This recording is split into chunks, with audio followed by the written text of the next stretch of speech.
asalaamualeykum mbokki Sénégal tey nag maa ñëw di leen ziyaara di leen nuyu di leen sant di leen gërëm fas yéene waxtaan ak yéen ci ay quelques sujets yoo xamee ni jàpp naa ni am na solo lool fi réew mi toll ak fi àddina teelu bi si njëkk mooy sujet bii nga xamee ni dafa concerné lépp loo xamee ni dafa jëm ci situation bi ñuy dund ci biir réew mi ndax gis ngeen jamono yi njëg lu mu mën a doon dafa cher ba jéggi dayoo surtout li jëm ci wàllu dund ak lu nit ñi di lekk ak lu nit ñi di naan lépp loo xamee ni dafa am solo lool pour garantir nit ñi ñu am jàmm ak salaam dafa mel na ni loolu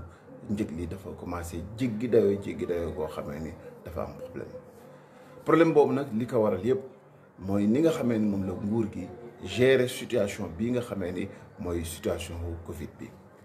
ndax économiste yëpp d'accord nañu ni bis bu ñu liggéeyulee rek 50 milliards la yu ñu manqué boo amee weer ñàkk nga 1500 milliards te xam ngeen ni Sénégalais yi boo leen dee xayma tuuti rek ñoo ci am liggéey li ci des yëpp dañuy taaba leneen li ay chômeur la ñeneen ñi jàpp ñu ci dara boo seetee ni 400 000 travailleurs réguliers ñoo am ci réew mi ci 16 millions wu doomu aadama dafa mel na ni benn liggéeykat bu nekk di nga supporter 40 Sénégalais ak salaire ni mu tuutee ak ni mu ñàkkee solo boo ci boolee nag dund gi jafe ceeb jafe diwlin jafe courant jafe ndox jafe faju jafe jàngal sa doom jafe lépp jafe day xaw a doy waar lool benn Sénégalais bu nekk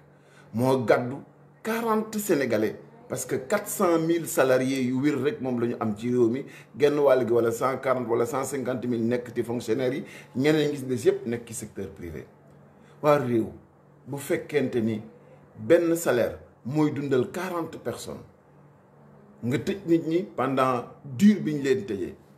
boole kaak gérer Covid bi ak ni ñu ko gérer nga xamee ni dëgg la. feebar la boo xam ne wër na àddina wane faiblesse yi nga xamee ni réew yëpp am nañ ko te Sénégal mucc si mais terewul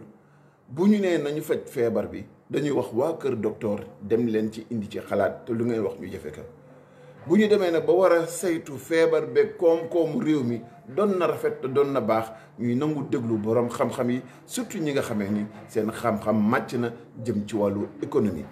te bari na ay économistes sénégalais yoo xamee ni alerté woon nañu sa jamono ja wax leen ni leen bu ngeen jëlee 1000 milliards dugal ko def ko benn one shot jël li ci ëpp yóbbu ko def ko ay entreprise te entreprise yooyu bokkuñu ñi nga xamee ne ñoo gën a sonn ci réew mi ndax wax naa leen ni leen 400 000 salariés rek am ci réew mi benn salaire bu nekk dina dundal 40 personnes boo jàppale wulee nit ñooñu dëgg-dëgg réew moom dina am problème te tey jii bu fekkente ni amuloo planche à billets moomuloo sa monnaie ba du la neex nga ciy tëggi bu fekkente ni sa endettement jéggi na doyo ba yegg na 68% mënatoo di leb comme na nga daawoon di lebe ban pexe am maanaam jafe-jafe gi ñuy dund yëpp li fi des rek mooy jël ko sëf ko ndoddu Sénégalais bi waaw bu fekkente ni am réew benn salaire mooy dundal 40 personnes ceeb jafe diwlin jafe suukar jafe lépp jafe nga ni déedéet waaye ñu jël indi ndox mi mbënd bi ñëw sa kër mënatoo génn doo tëdd ci kaw ndox ngay lekk ci kaw ndox ngay naan boole coono yooyu yëpp ak jaay doole beeg jëfe nu la neexe te jamono yooyu du leen tere benn yoon li nga xam ne mooy feebar bi ak solo yi ak urgence yi ak bëgg-bëgg yi doo yëg benn yoon ni ñu ngi koy gérer exactement dans le sens de l'intérêt des Sénégalais et c'est ça le problème du Sénégal ndax njiit dafa war a am yërmande ci nit ñi. Il ne s'agit pas am ndombal tànk sol costume sol ay oto jënd ay avion booy taxaw gendarme toojal la ñu lay mbiibal du loolu c'est l'aspect le plus petit mooy li gën a néew doole ci li nga xam ne moom la ñuy xaar ci njiit mook jàmbaar ci réew ñoo yam Cheikh Abdoulaye daf daan way ni jàmbaar du rëy du réew njiit du rëy du réew ndax mooy taaru réew mi Serigne Touba wax ni njiit li dafa war a doon nit koo xamee ni lu mu am bokk ak yow te loo am mu bàyyi ak yow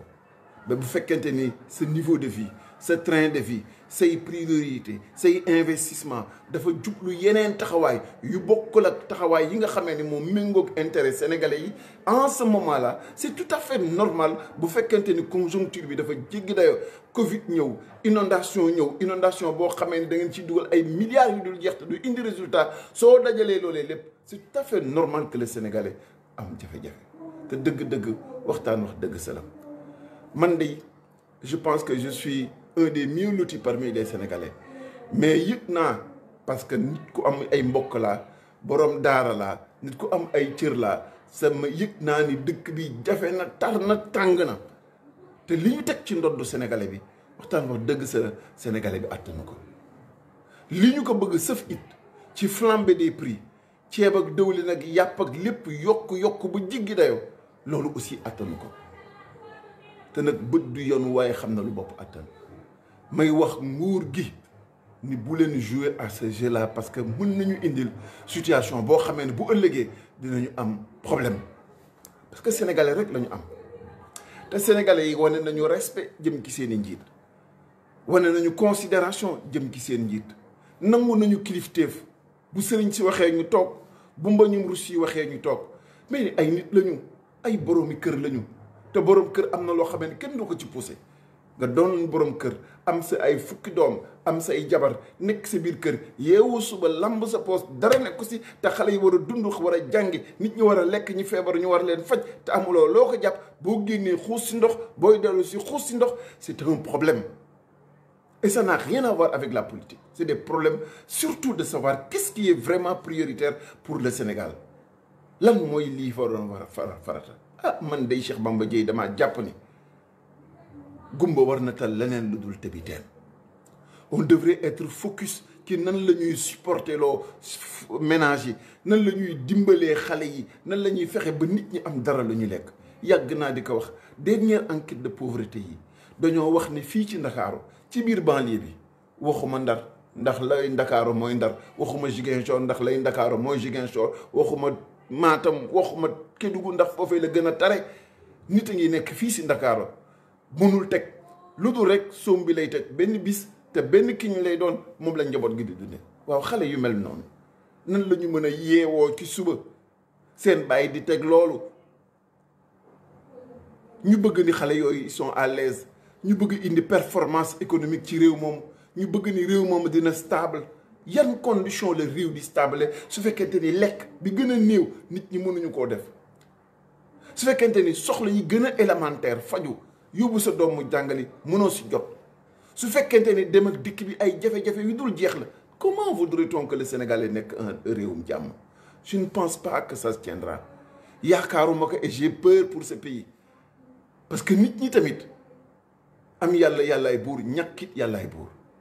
keroog bi ndox mi lëmbee Ndakaaru ay xale dañoo génn couper autoroute bi parce que simplement ils se disent que ni ce n'est pas normal ce n'est pas sérieux que ñenn ñi am possibilité di dem ak di dellu si ñoom seen quotidien seen guddi seen bëccëg seen tàkkusaan nekk ndox mi rapaqi di foos yi boole kaak ndoxum taw mi mu boole kaak ay feebar yu dul jeex ngay togg ci kër ndox di liggéey ci kaw ndox et ce n'est pas possible si on est un pays c'est pour que ces minima là Sénégal yëpp mën seen yem au même moment du ma ni warul de ñu ngi indi oto yu bees au même moment du ma ni warul de ñu ngi indi avion yu bees au même moment du ma ni warul de ñu ngi yokk taxawaay bi yokk seen kiiraay li yokk seen taxawaay yokk seen nooyaayu mbir te loolu aussi ces petits goûts de bourgeois et ces appétits de luxe là tout le monde peut se le permettre sauf ñi nga xamee ni ñooy gérer réew yu ndóol comme Sénégal Seydul Qawm xaadamahum sango mbooloo mooy seen jaam sooy diriger réew mu ndóol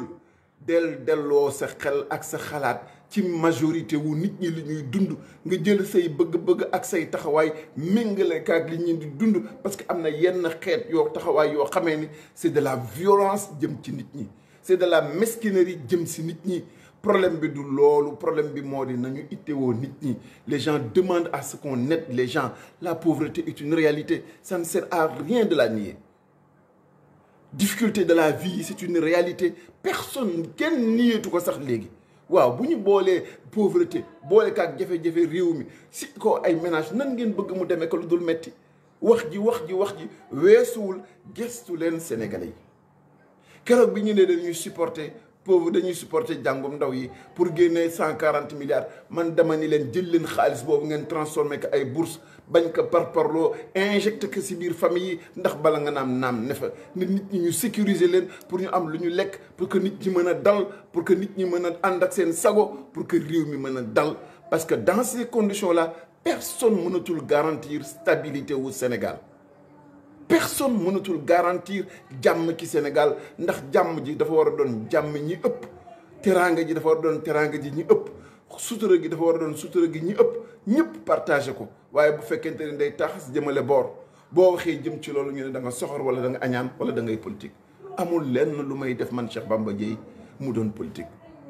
je suis un analyste politique froid wallahi lii ma leen di wax dama koy basé sur des faits réels ay fee yoo xamee ne ñàkk koo xool mën nañu indil jafe-jafe joo xamee ne bu ëllëgee kër petax dina lakk-lakkaale kër njugub te man Sénégal rek laa am yéen ñi may déglu yéen ñi ñu jiite ñun ñëpp Sénégal rek la ñu am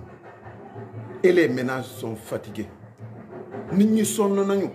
te situation bii mënuñu ko attanuñu ko te duñu dem ak moom fu sore kon nag képp koo xamee ni mën nga si dara surtout le gouvernement et le président de la République lépp loo xamee ni urgence la pour soutenir les ménages lépp loo xamee ni urgence la pour taxawu askan wi taxawu góor ñi taxawu jigéen ñi ba réew mi bañ a exploser c'est ça la priorité en ces moments et ciblage bi warul doon les acteurs extravertis de l'économie ciblage bi mooy ñi nga xamee ni ñooy dund si ndodd benn salaire 40 personnes yi dund ci benn salaire ñooñu la ñu war a cibler ñooñu la ñu war a taxaw ndax ab salaire moyen bu fekkente ne 200000 la wala bu doon sax 500000 la wala bu doon 1 million la bu ci 40 personnes di dund xam nga ni du fajal kenn dara du indil kenn dara du taxal Sénégal jëm fenn te ñun ñii balaa nga naam ne fa balaa ñuy politique balaa ñuy doon am cër balaa ñuy bokk na Sénégalais yi am jàmm na Sénégalais yi nekk dans de meilleures conditions na Sénégalais yi taxawaat na Sénégalais yi gisaat seen bopp. Et c'est la raison pour laquelle j'ai tenu à faire cette vidéo-là pour wax ak Sénégalais yi pour wax ak doomu Sénégalais yi surtout wax ak njiit yi parce que ñoom la ñu war a waxal war nañu réorienter seeni politique vers des politiques yoo xamee ni day am caractère social bu jiggi dayoo buy injecter de l'argent frais jëm ci askan wi parce que les gens n'ont pas les moyens et la vie est difficile nit ñi amuñu jumtukaay amuñu xaalis te réew mi metti na nekkin wi jafe na et c'est extrêmement important que ñu jëm ci taxaw loolu de laa yaakaar ni ku yàlla dimbali may la cër ba nga jiite Sénégal ci condition yi ñuy dunde moo war a doon sa priorité priorité bi du ñaata kilomètre route ngay tëral priorité bi du ñaata BRT nga fiy def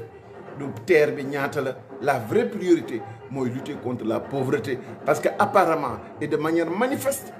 mooy li nga xamee ne moo gën a yaatu ci réew mi moo gën a nekk ci biir kër yi te moom moo war a doon suñu préoccupation suba ak ngoon pour que sénégalais yi mën see gis seen bopp ndax li ëpp si nit ñi ku mu neex ku mu naqari gisul boppam ci lii nga xamee ne moom la réew mi demee te nag bu kenn nax boppam ku yaakaar ni di nga nekk si sa jàmm bu Cheikh Bamba Dièye yaakaaree ni dina nekk si biir jàmm moom ak i njabootam toog di noppalu ñeneen ñi nekk si coono nekk si jafe-jafe nax na boppam keneen ku jàpp noonu tamit nax nga sa bopp et les citoyens yii nekk ci réew mi léegi toogatuñu pour seetaan ñenn ñi nekk ci nooy nekk ci ndugg nekk ci lu sedd nekk ci lu neex l'écrasante majorité nekk si ay jafe-jafe les Sénégalais d'aujourd'hui je ne pense pas qu'ils sont prêts à accepter cela et il ne faudrait pas que ñu xiirtal leen suñuy dem ci ay situations extrêmes j'alerte simplement ndax magum waxoon naa ko moo gën magum xamoon naa ko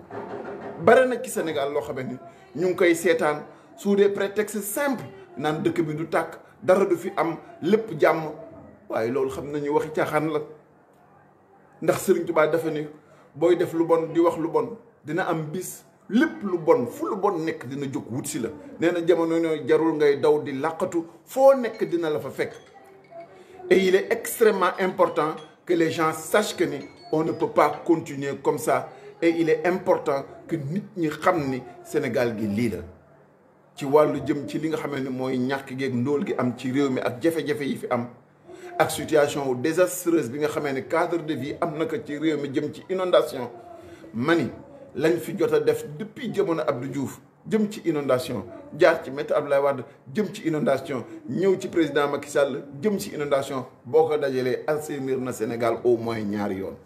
ce qui veut dire que nous on a un problème pour ciblage lan mooy assainissement comment on le fait et qui le fait est-ce que ñu ngi koy def fañ ko war a defee est-ce que lañ koy def dëgër na taxaw na pour que ñu def ko fi ñu ko war a defee ça c'est des questions yoo xamee ni qui ne sont jamais résolues au Sénégal parce que comme ni ma koy waxee bari na nit ñoo xamee ni li ñuy bañ a dégg mooy inondation am na jafe-jafe am na xiif am na si loolu la ñuy profité ñoom au lieu ñu dimbali nit ñi si la ñuy profité pour yokk coono nit ñi ndax la ñu waroon jox nit ñi dinañ ko sàcc dinañ ko détourner dinañ ko yóbbu faneen. Et ça, c'est des problèmes que nous avons dans ce pays. Et il est extrêmement important que ñu mën koo taxaw waxtaane ko ci biir mbokk jëm ci wut ay solution yëg ngeen ni fan yi taxaw nañu jëm ci lii nga xamee ni mooy coalition Yewwi Askan Wi la tax mu am nag moo di wax ju bare joo xamee ni ak yéene ju rafet joo xamee ni man ak sama ay morom yu bare depuis plus d'une année ñu ngi koy wax di wax ni opposition bi góorgóorlu leen ngeen dajaloo même beneen camp bi di Benno Bokk Yaakaar APR dafa wuti ay moromam yu bare ñu àndandoo kon ay la yëwan opposition bi suñu bëggee dimbali nit ñi suñu bëggee jox un contenu ci seen taxawaay nañu daw ñu àndandoo te Sénégal tax et c'est pourquoi man Cheikh Bamba Dièye je dis toujours que ni je ne suis avec personne mais je suis avec le Sénégal képp ku may àndal sa yéene jëm ci Sénégal mooy tax may ànd ak yow képp ku may daw ak di la moytu sa yéene ju ñaaw jëm ci Sénégal moo tax ma lay daw et je voudrais vraiment profiter de l'occasion que ñu bàyyi ay querelle de chapelle yi lu tax couleur bi nii lu tax nangam loolu vraiment ay débat de surface la li am solo mooy on est conscient que ni les Sénégalais li ñu leen teg tar na métti na et échelon bii ñu jëm muy local yi échelon la boo xamee ni mën nañ ki taxaw commencer dimbali Sénégal dëgg su fekkente ni yéenay dimbali Sénégal rek moo ci tax waruñoo daw ab nit dugal ci benn affaire boo xamee ni donte d'accord ñu si war nañu mën a élever suñu niveau ba ànd si jàpp ci ndax ci loolu rek ci la ñu mën a liggéey le Sénégal et le Sénégal doit valoir tous les sacrifices sauf sacrifice boo xamee ni day tax nga jaay sa ngor te jàpp naa ne ay couleur ak bind bi tur beeg yu demee noonu mënul tax kenn jaay ngorom et je pense que tout le monde doit travailler ensemble ñu xool ne ñun ñoo mën a bokk ñun ñoo war a ànd te dëgg-dëgg il faut qu'on ait du respect pour les Sénégalais il faut qu'on ait de la considération pour les Sénégalais il faut que ñu am sutura am yërmande jëm ci Sénégalais yi dëkk bi metti na ndox maa ngi fi feebar baa ngi fi ñàkk gaa ngi fi waaw lii lépp ci ndoddu Sénégalais bi buñ ci boolee opposition bu divisé wu ñii dem gauche ñii dem droite ñii di kërale wu pour des questions yoo xamee ne teguwul fan la ñu jëm il faut qu'on ait un peu pitié des Sénégalais et qu'on se prenne violence sur nous-mêmes ñu àndandoo taxaw loo xamee ne dina am njëriñ ndax amul benn Sénégalais laa wax boo xamee ne yéene nga instabilité ci réew mi ndax lii xew tey jii Guinée pourtant de ñëpp doon nañ leen wax ni ça leur pendait au nez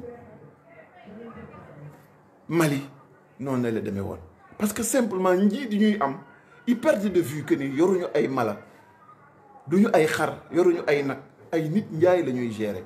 ay nit yu am bëgg-bëgg ay nit yoo xam ne dañuy souffrir borom kër yoo xamee ne duñu am lu ñu dépensé duñu am lu ñu dimbalee seen i njaboot duñu am lu ñu dimbalee seen i njaboot ñooñu leen président de la République Afrique yi di gérer il faut que ñu comprendre que ni citoyens africains yi si jamono ji wuute nañu lool ak citoyens africains yi ca 1960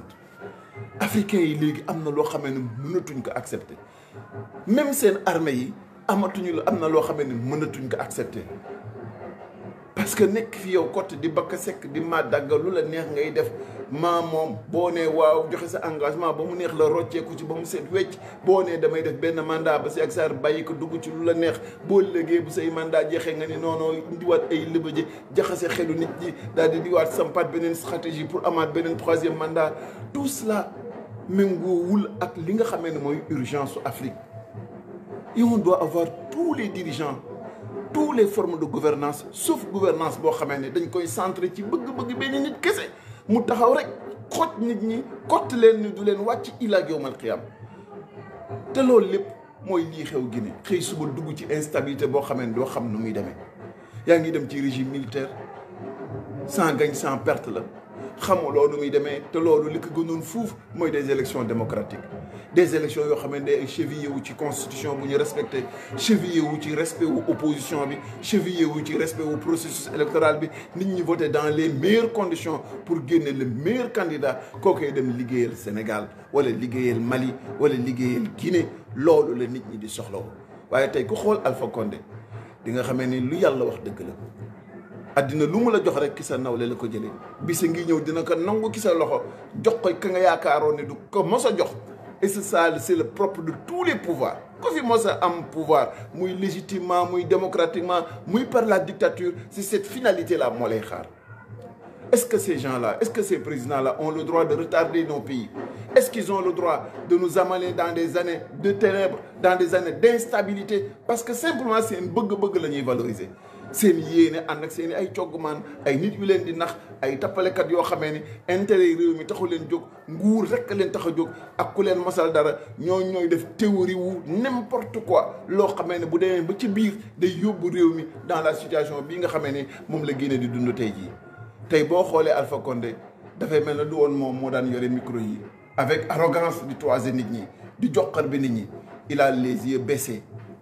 et c'est triste pour lui et c'est triste pour l'Afrique et c'est triste pour le continent et il faudrait que nit ñi ak njiit yi xam ni loolu waratul mën a nekk et la seule garantie que nous avons c'est faire en sorte que les élections se passent dans les règles de l'art à date échue et que li nga xam ne mooy principe ak précepte yi nga xamee ne moom la ñuy dégager d'un consensus mu nekk ci constitution yi ñu respecté que te yàlla tax ndax cër gënu rëy doon président de la république ku ko yàlla may ku nekk deseelatu la dara si àddina dëgg-dëgg da nga war a xam ni nag nit ñi lañ dukkal ba jox la cër woowu am nga en retour du respect de la considération mais surtout souci wu may leen jàmm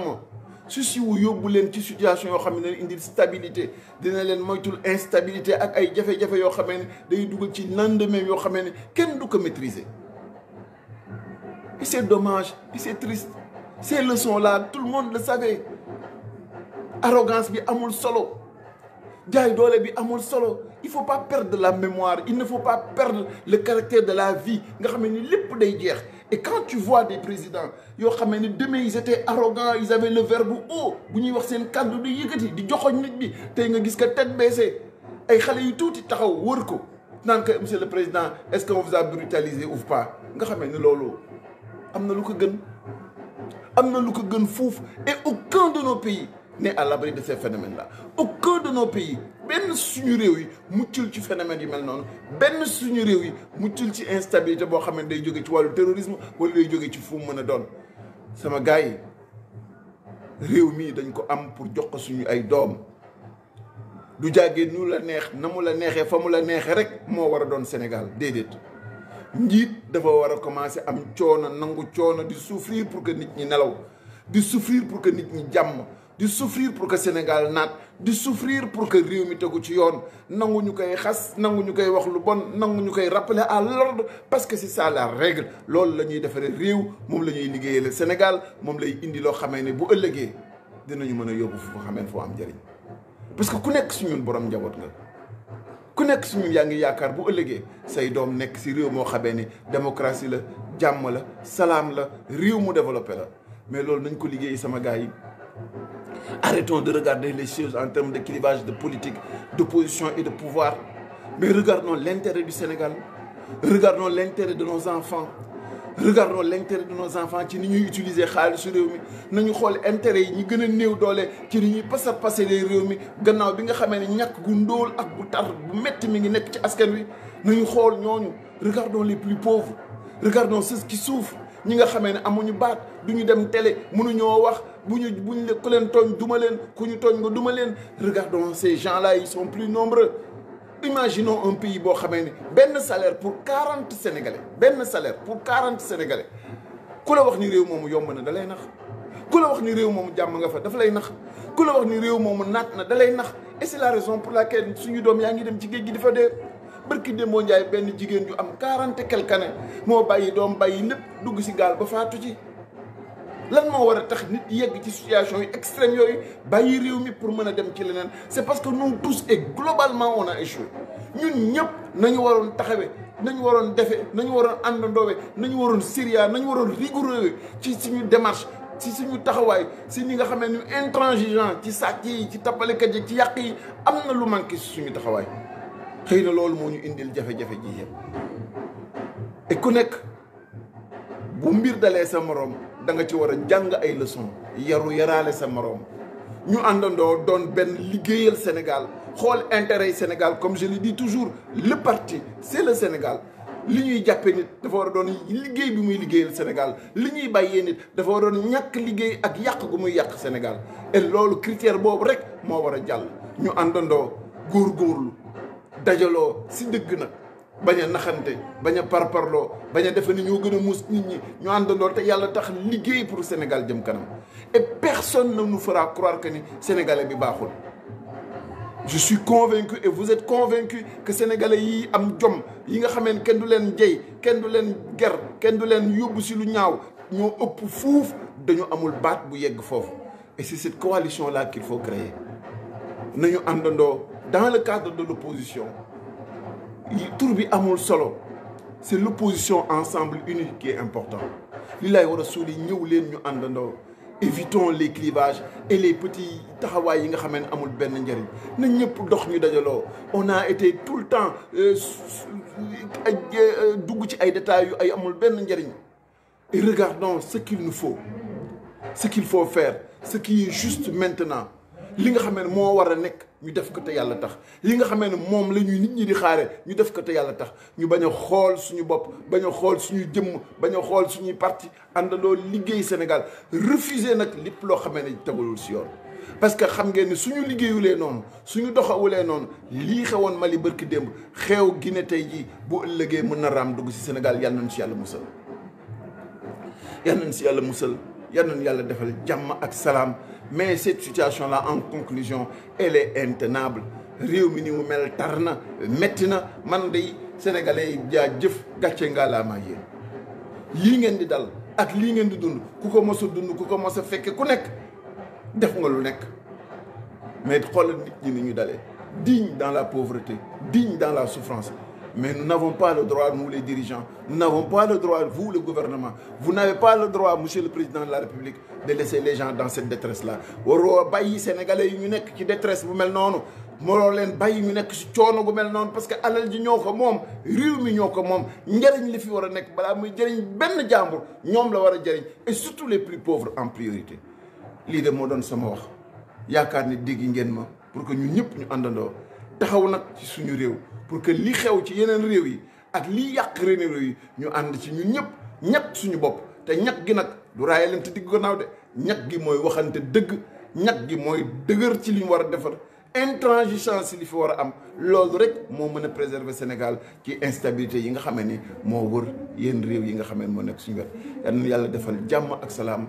defal ko suñu réew may ñu koom gu yaatu may ñu alal ju yaatu alal joo xamee ni dinañ ko bokk ñu ñëpp te ñenn bañ ko jëriñoo bàyyi ñeneen ñi jërë ngeen jëf maa ngi leen di gërëm di leen sant wasalaamualeykum wa rahmatullahi taala wa barakaatuhu